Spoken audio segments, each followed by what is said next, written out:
Well, good evening, everyone. Good afternoon, everyone. This is Steve Rao here hosting another virtual town hall. And today we're going to be talking about the COVID economy. And this is, we're going to just start on Facebook, our town hall, and then we're going to be going live on the radio. We're waiting for our radio host. I want to give a shout out to Radio Murchie. I host a show. It's the Triangle Region's largest South Asian radio station, also aired in Baltimore, Philadelphia, and around the country. And we have different speakers that come in. And today we're going to be, we have Ted Abernathy, who's a longtime friend of mine, who is the managing director of the Economic Leadership Institute. So Ted, welcome to the town hall today and to the show. Steve, thanks for inviting me. Great. And we're going to go ahead and get started, and then we're going to go right into the radio for about 12 minutes of our live broadcast. This will also be aired on Sunday at 4 o'clock on 99.9 FM, HD4, 1490 AM, and 101.9 FM Durham. So for those listening on Facebook, if you have a question, please type it in the chat or text me. And we'll be about 45 minutes today, 12 minutes on the radio. So welcome to the show. And so Ted, for the audience, just if you could begin telling us a little bit about your background, where you grew up, and where you worked. You were the RTRP and now the Economic Leadership Institute. That'd be great. Yeah, I'm native North Carolinian. I grew up in Dallas, North Carolina. For those of you who don't know, there is a Dallas, North Carolina. It's about 25 miles west of Charlotte, small town. Got to go to UNC Chapel Hill, which was my lifelong dream, and migrated to Johns Hopkins for graduate school and stayed in Maryland for the first 10 years of my economic development career. Then came back to North Carolina, worked for Orange County, city of Durham, and then was the chief operating officer for the Research Triangle Regional Partnership. Then I spent some years off running the think tank that advises Southern governors on economic policy. And then about 7 years ago, we went private. Now we're working mostly for states, chambers, economic development organizations, and private companies around the country on workforce and economic development issues. And as a sort of amateur economic futurist, we do a lot of work on trying to help people see what the next thing is. Futurist, yes. And oh, by the way, we are now beginning the formal radio interview parts. We want to welcome you to Radio Murchie Live. We are live now on Radio Murchie. Want to thank them for being here. But that was a great introduction, Ted. We're going to go right into the interview. So we have with us today Ted Abernathy from the Economic Development Leadership Institute. He was at the Research Triangle Regional Partnership, and we welcome him to the show today. So, Ted, you said you were a futurist, and I remember reading one of your things that you wrote for Wake County Economic Development, where you quoted Nostradamus and said that, I think the quote was, let's see, predictions. Some of the hardest thing to do is predict the future, right? And so you are a futurist, and predictions are hard, but they're really hard when you predict the future. So for those listening, we have 12 minutes on the radio, and then we're going to continue this town hall. So tell us a little bit about, everything that you've spoken about at conferences. I've heard you in the past. You've spoken at technology conferences. You've spoken at League of Municipalities. We've talked about growth. You've talked about technology, automation, new job creation. What has changed now in this COVID economy that we're living in right now? What is your observations of what we're seeing happen right now in our economy? So what we tend to do, Steve, is not sort of guess at the future, but follow trends. And whatever the trends say is probably what the future is going to be. What COVID-19 did is accelerate some trends. So things that we didn't think were going to happen for a few years more are probably happening faster now. But it also had some disruption too. We were already disrupting globalization, and so this added to that. It's more likely to see reshoring of some things in the United States. It changed, we were seeing losses of population in our largest cities in the country, New York, LA, Chicago. This probably accelerated that. You're going to see some relocations to smaller areas, but it also, everything that you can do remote got accelerated. We'll do more of it faster. Every robot that we could use got accelerated, so we'll see more robotics and automation. So a lot of the things that we thought would happen are going to happen faster. Some of the things that we weren't sure were going to happen probably got disrupted. And so there's some healthcare things, probably some travel things, tourism that got disrupted. So it's had an impact on everything, and you can see that with the impact on the economy globally. Yeah, and a lot of small businesses having trouble. Not in Morrisville, we hear that, and even in Cary and all around the Triangle, people not getting their federal money, their PPP money, their emergency disaster money, and it's just going to be tough. So we're just going to have to figure out how to continue to put resources in these businesses, right, and continue to navigate through the storm. Yeah, it's not going to get back to normal, whatever normal happens to be. There'll be a new normal, and there'll be a next new normal after that. We're not expecting consumers to go back and pretend that it's November 2019 anytime soon. So businesses are going to have some challenges. Some businesses out there see opportunity, and they're growing fast. But a lot of businesses, their customer base is not going to have the confidence they had prior to COVID-19 for a while. And so even if you get back open, even if your customers start back in, if they don't come back, say, to 80% of their prior value, then as a business, you're still going to be facing challenges. So we're looking at several years of business challenge before there's anything close to normal. That's excellent. You've spoken at North Carolina Technology Association. You've talked about the tech industry. I think you pretty much led to my next question. Automation. So John Chambers said just a few months ago before COVID in Raleigh that we could expect to automate 40% of the jobs we know of today, but we can create many new jobs in emerging areas of tech, AI, artificial machine learning, robotics, sensors. So do you see that being more of an opportunity now, as we look at vaccine research and innovation, contact tracing? Secretary Elaine Marshall just this week on the radio told me that what I was surprised of is that business creation and formation has actually increased during this time. So is there a connection there? There's certainly new opportunities, and we already knew that automation was going to happen at a pretty rapid pace. And I think the data point is that 40% of the tasks we do today can be automated.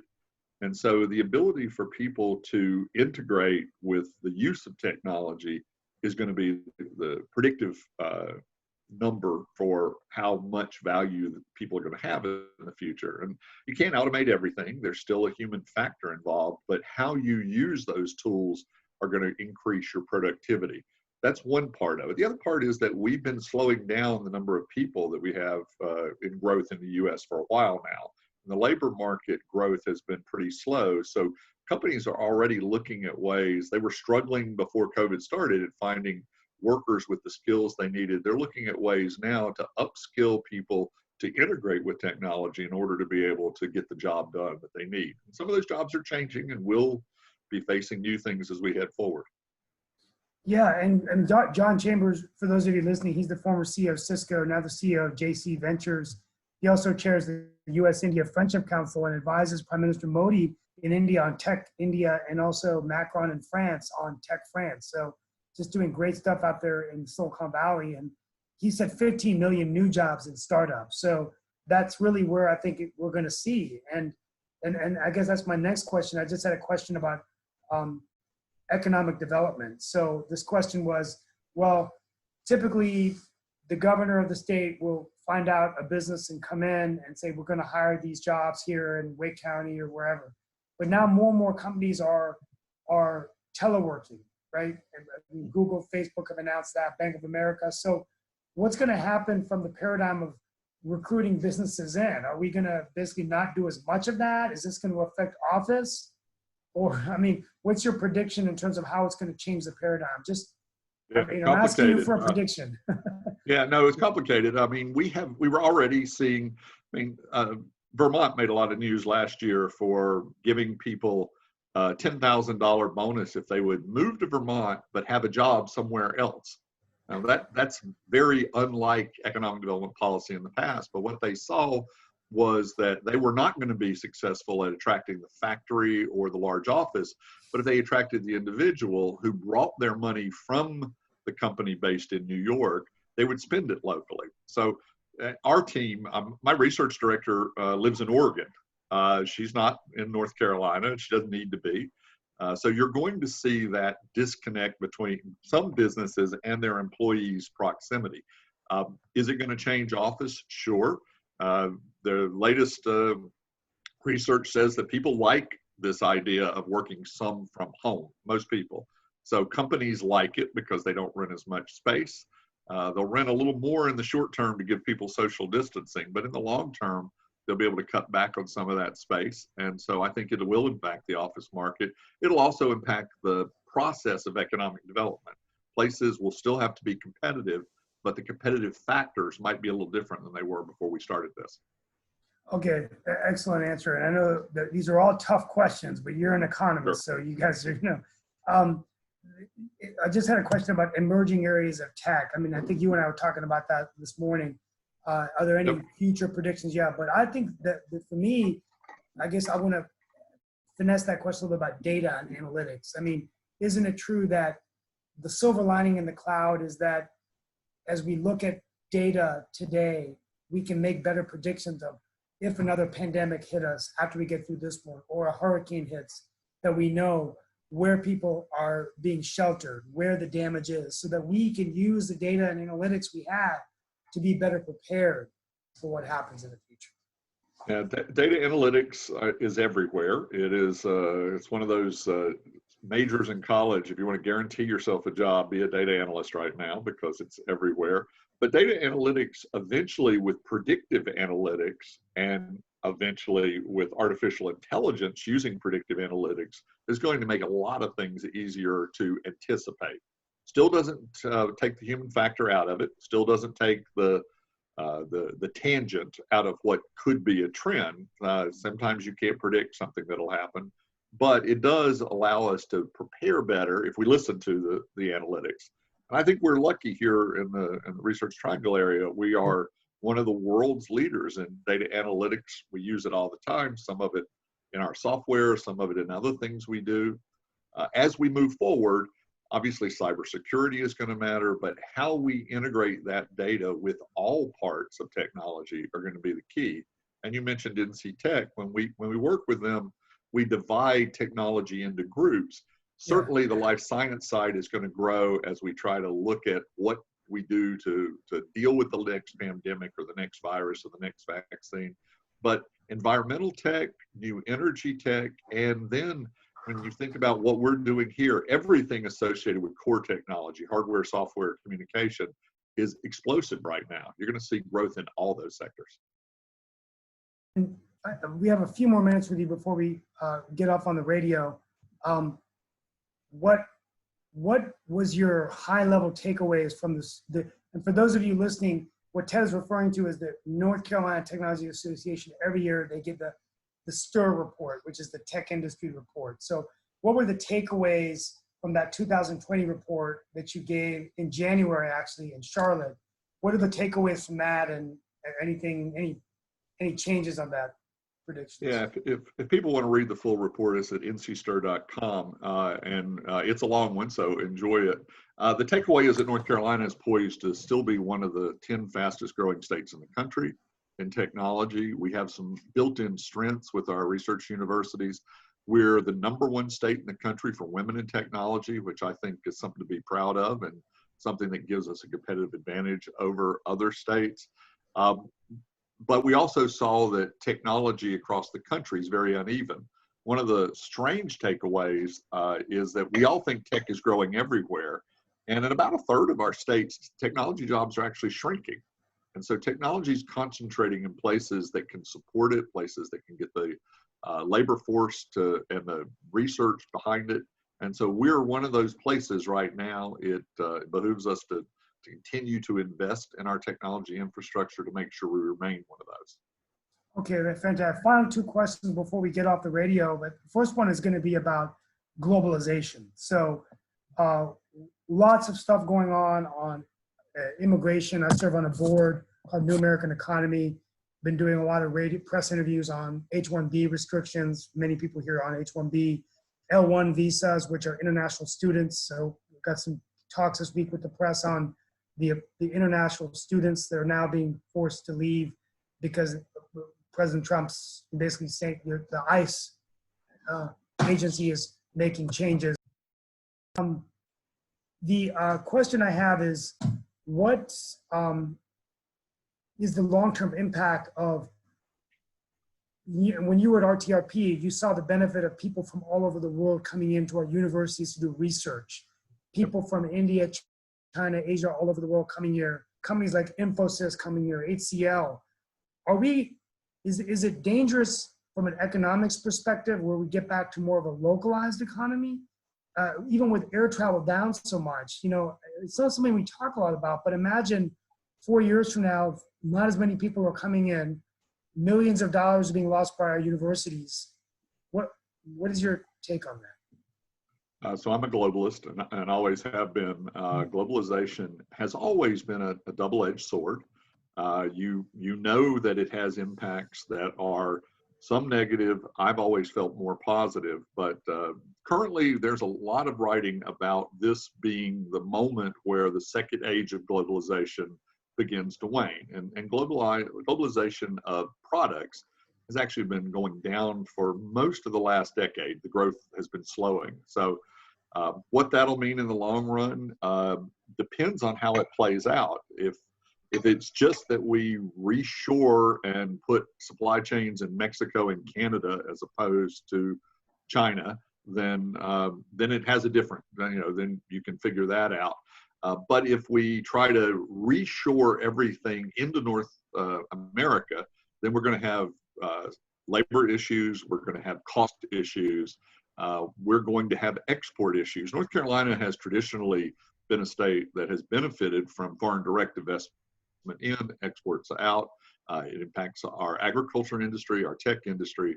So if the rules are going to change long term, and we'll wait and see if that happens, if they change long term, then it's going to have pretty dramatic impacts on our local economy, and then eventually impacts on consumers who won't be paying the same price for goods, won't be able to get some of the goods that we currently get. It'll change a lot of things. So if we're entering an era of complex change, we refer to it as a geo-muddle in our staff, that it's really hard now to understand what's going on with countries all over the world. We thought Brexit was complicated, and we thought that China's aggression in the South China Sea was complicated. Well, when you lay on top of that a bunch of voluntary choices, you have a global pandemic, a global recession, and global political change. Well, that creates a great deal of risk and uncertainty for business, and that'll cause global business to hold their cards a little closer and invest less in the medium term. Yeah, and I think this is something we're going to be following quickly. We are seeing it affect North Carolina, and we've run out of time on the radio. I got a couple of questions in. I guess I'm going to throw it as a parting thoughts. So many other areas we didn't talk about: transportation, its impact on that. I guess I'll just let you close out on, where do you think we'll be a year from now? What do we need to be thinking about, and as we continue to work on this pandemic together? Yeah, we'll still be feeling impacts from COVID-19 a year from now.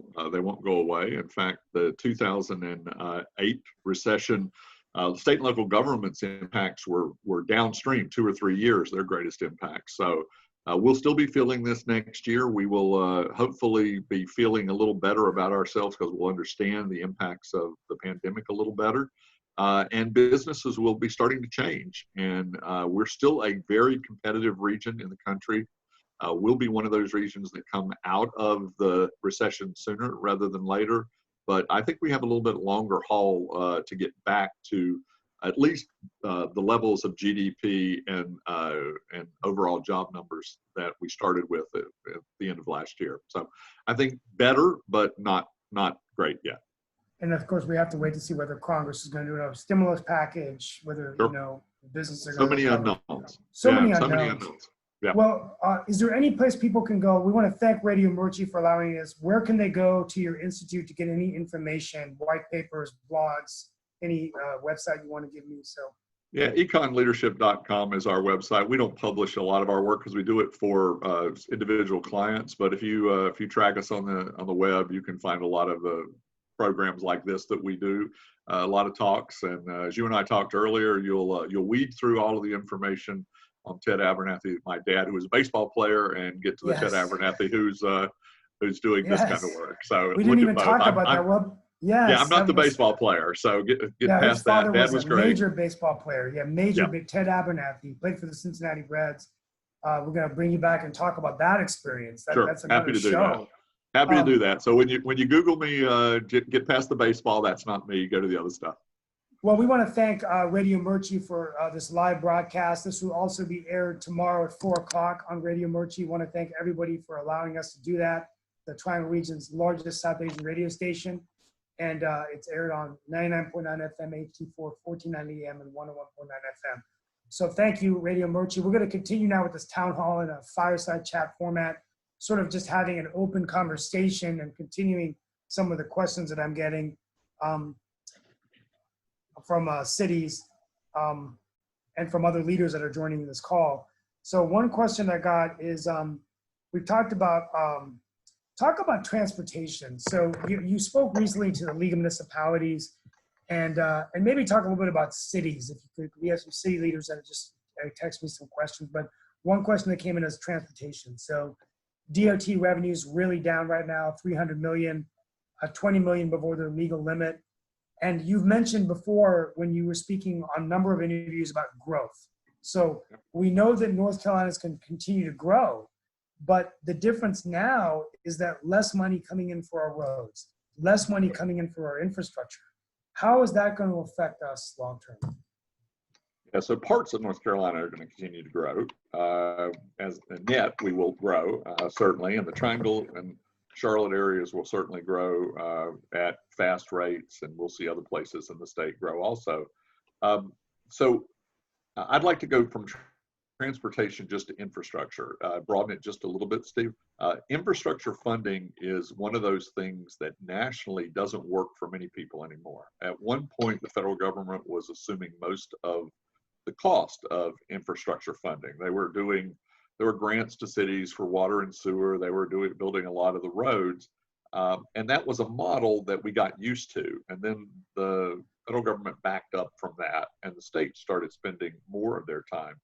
We all know how important transportation is, or at least mobility is. And transportation takes a lot of different avenues. We know now that car travel is way down, that air travel is way down, and that bike sales are at record highs. And I've been one of those guys who biked some in my life, and it's not really the safest setup in the world here compared to some other places for biking. And so we're not heavily pedestrian, and whether or not people want to be packed into heavily pedestrian areas is a real question with a pandemic. So I think that from a transportation standpoint, we take a step back.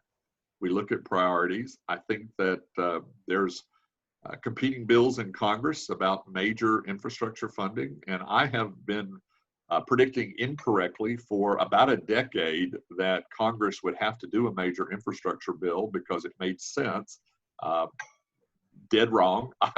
They haven't been able to get a major bill out. So I think you'll probably see something out this year, and that'll come in. North Carolina will have to make decisions about what they want to spend their money on.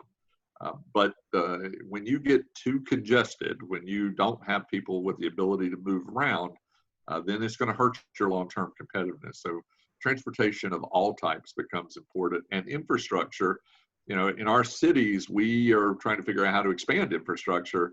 In a lot of other parts of North Carolina, especially the smaller parts, they're figuring out how to replace or repair crumbling water and sewer systems that are 30, 40 years old. And they don't have the money to do that either. So we're going to have to find a different funding mechanism for transportation and infrastructure if we expect to remain competitive. One question I forgot to ask you on the radio was broadband, but I think that's another issue. That's a follow-up. So wouldn't you consider broadband as another, particularly now with teleworking, schools and education, and Wake County is considering a virtual learning academy, which you can apply for starting yesterday. We don't know when the kids are going back to school. So broadband, very important for working, for schooling, right? Yeah, it's interesting. I mean, we've known that forever, basically. I mean, we had broadband discussions 10 years ago that we had to expand broadband, and MCNC has done a good job at getting into some nodes around the state. But I really do believe that this pandemic has been a broadband aha moment. It is not just the institutions that need broadband. It's not even just business that need broadband. We all need it. It's a public utility in the sense that it's like electricity or water. You expect to have it in order to function in today's world. And so I think there'll be a lot of discussions. I do think that no matter what the Congress does, that a broadband component will be a big piece of that. But broadband is not just about availability. It's about availability and reliability and speed and affordability.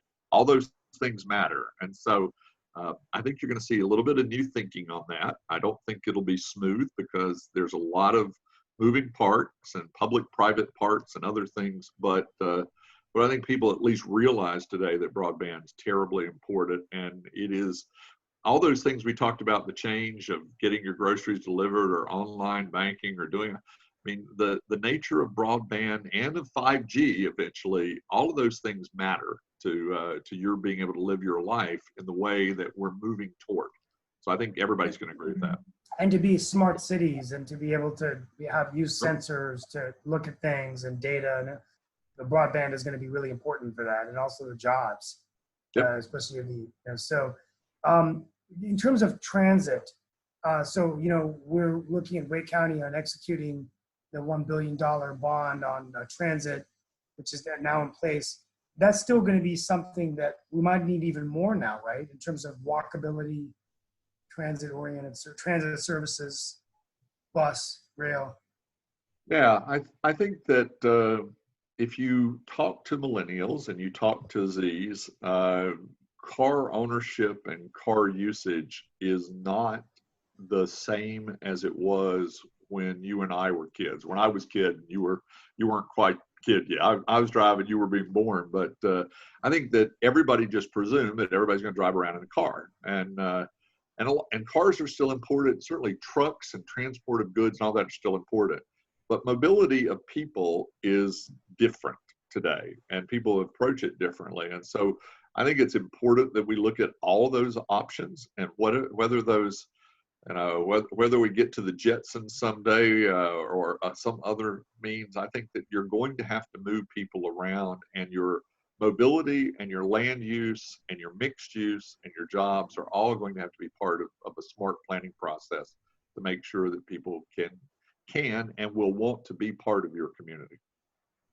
So, yeah, and the other question I'm getting asked a lot about, but I don't really know how to answer it, is density.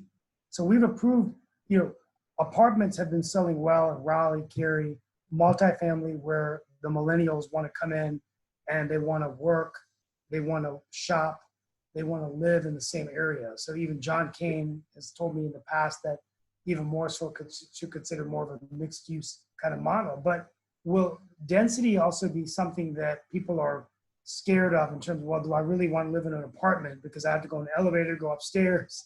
I mean, we're not hearing a lot of that, but it's in the back of my mind going, is that conversation going to come up?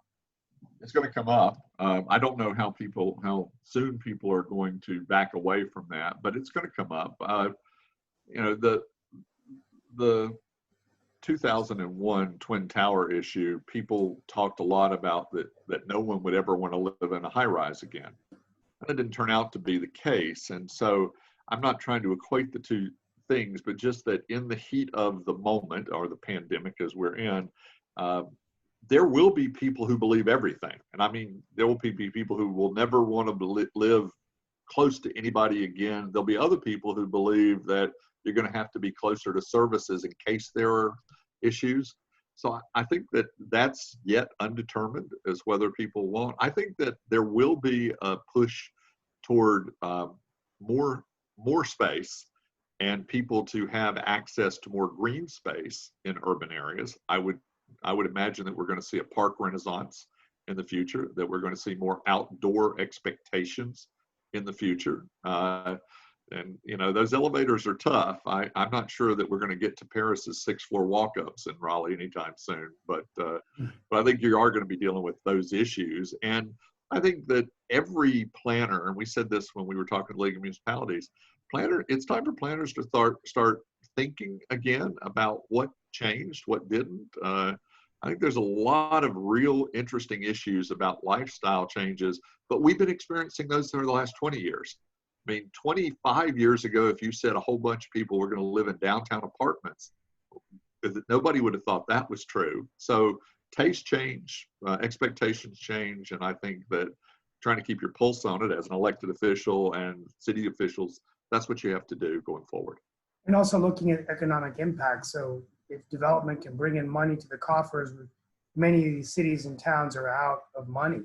It's just going to be tough. So doing nothing isn't the answer either. A couple more questions before we let you go.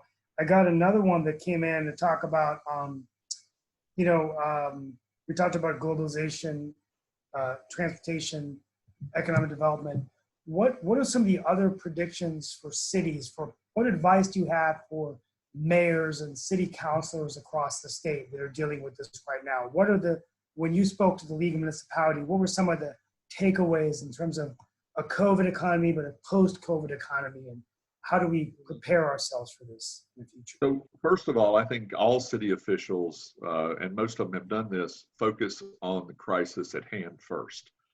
This is people's lives we're dealing with, and they have to deal with that first. But then when they start looking at recovery, they're going to be what we refer to as echo impacts for years. A small business that, got a PPP loan, thinks they're going to make it back, opens up this fall and realizes that their customer base is only 75% of what it used to be because consumer confidence changed. Well, they may not make it a year later. So support's going to have to continue. You're going to see a lot of people questioning, whether they send their kids back to school, whether they put their children back in daycare, whether they put grandma back in the nursing home. All of those things are, whether they work from home, all those things impact planning and zoning issues, and you ought to be thinking about those issues. But the one we've been telling everyone is there's opportunity going forward. This will pass, and when it does, there will be opportunity in certain industries. There'll be opportunities for certain retraining. Some of this will have changed paradigms, as we said early in this conversation, that for years we didn't think would change. So begin to think a little bit differently and look for the opportunities in your community that might give you an advantage going forward. Once again, the Triangle and Morrisville and this area is blessed with a great many competitive strengths. Most of those did not go away. And so as the world comes back into growth mode, try to take advantage of it. Look forward, look at the supply chains of your existing businesses and try to strengthen those. Look at the technical training needs of companies in your area that have been struggling. They couldn't find mechanics, they couldn't find certain type of healthcare workers, whatever it was. Begin to work more closely, double down on your efforts with your community colleges and other places to try to strengthen the base that you have to make sure that you ride this out in the best way possible. So I would look to the optimistic side too. What can we do to be stronger as we come out of it?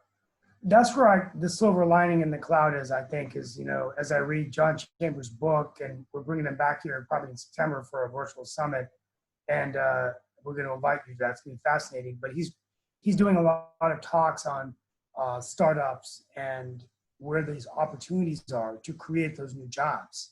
And that's what gets me excited is there's going to be new opportunities for cities to create jobs, create opportunity, community colleges, even in Wake Tech, tremendous stuff going on in many of these areas. Yeah. Many of the jobs being created are jobs that don't exist today. So I think that's where the opportunity is where do we find the skills, the talent to fill these jobs, not only for today, but the jobs of the future. That's the opportunity, right? I mean, it's a great, a quick question about, before we let you go. So growth, you talked about growth with Leslie Boney on First and Future. We talk about, one thing that you said in one interview that really caught my attention was millennials looking at going to cities like Raleigh, like Charlotte, like even Winston-Salem. And this is not only in North Carolina, all around the world. Yep. Barcelona, Paris, London. Now, Des Moines, Iowa. Des Moines, Iowa. But Yes. what's going to happen now, and I've heard Fareed Zakaria talk about this, the future of cities from, okay, I don't want to go and live in density now because am I going to leave the cities and go into more of a rural, not rural, but suburban area? Is that an opportunity? Are we going to see a shift in demographic patterns in North Carolina, or is it going to just continue? What's your prediction on that? If I had to predict, I would. So cities, when we think about them in terms of cities and their suburbs, because cities are defined differently in the country. I mean, St. Louis, for instance, is a very small place that has 60 or 70 cities around it, all referred to as St. Louis. So when we think about the Raleigh-Durham area, we throw Cary and Morrisville and Chapel Hill and Benson and Oxford. All those are part of the city when people from outside are looking in. So they're moving to the area. Are they more likely to look at something that's slightly less dense? Probably. Remains to be seen, but probably. Are they more likely, though, to go to a remote area like Greene County or Ashe County? No, because the jobs aren't there currently. Maybe they could be remote, but the services aren't there either. The quality health care, the overall quality of life, the restaurants, all that stuff. So I don't think people will go remote, but I think they may choose slightly less density, at least in the short run.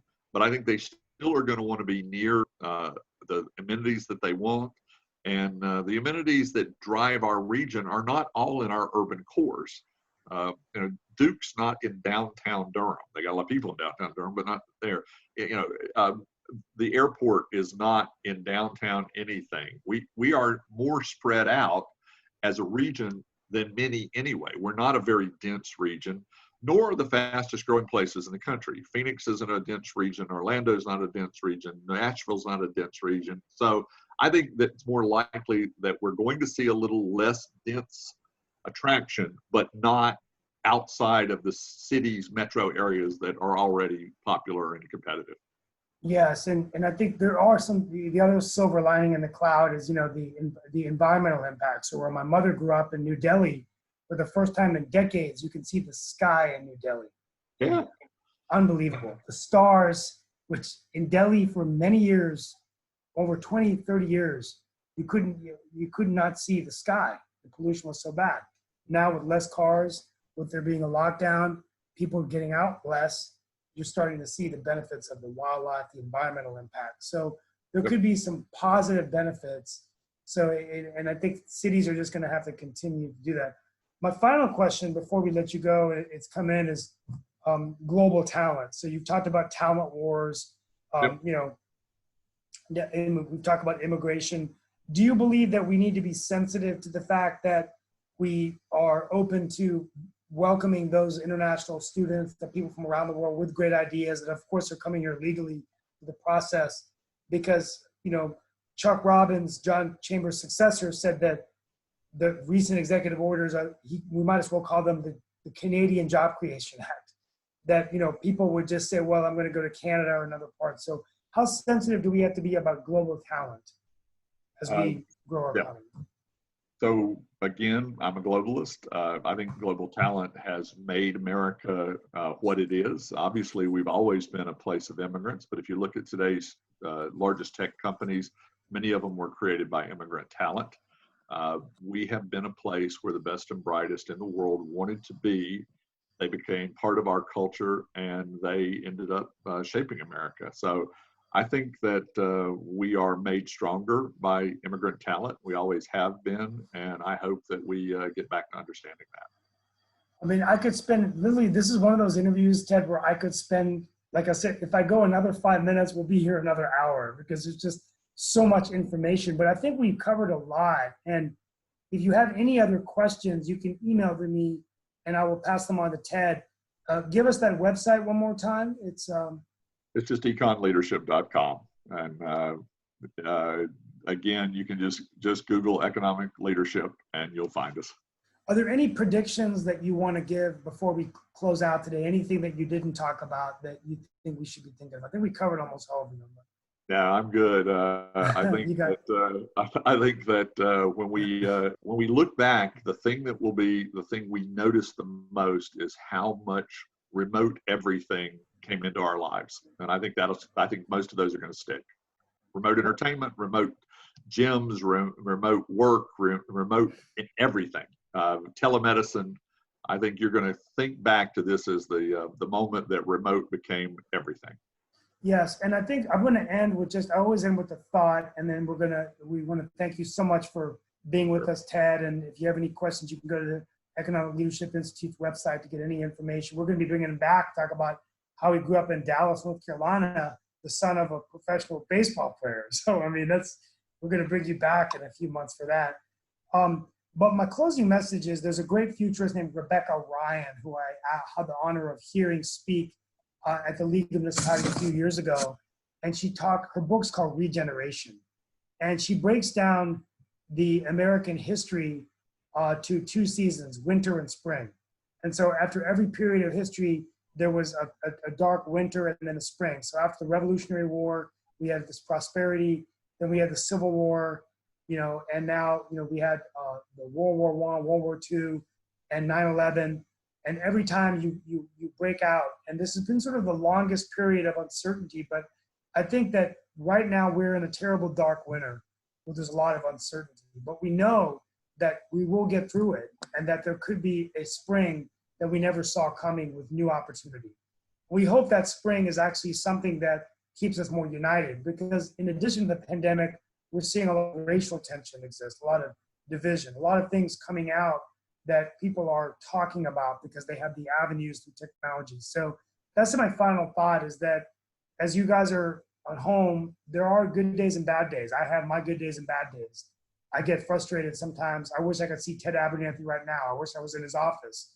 I wish I could go to parties and hang out. And you reach a point where you're like, okay, when is this ending? It's been going on since March. There's no set date, right? So that's my closing message to everyone, is just to be strong and remember that when there is a winter, there is a spring. And we hope that spring will be a year from now where this is over. We have a vaccine. We know what the new normal is like. And, thank you, Ted, for being with us. Appreciate it. The final thing I will tell everyone is next week, we have a town hall meeting with Chris Haggerty, the school board member representing Morrisville. He used to be in the General Assembly, and he's going to be talking about the virtual academy. A lot of parents are emailing me questions about what that's going to be like. He's going to be on hand and live at noon to take questions, and also talk about Wake County as they prepare for reopening schools. And hopefully by then, Governor Cooper would have made his announcement about North Carolina's reopening as we go to phase 3, maybe phase 2.5, but also the opening up of the schools. So thank you for being with us for this town hall. Ted Abernathy, thank you for your friendship, for all you do for the community. And we'll be back next week for another virtual town hall. And stay safe out there wherever you are. Enjoy a hot summer.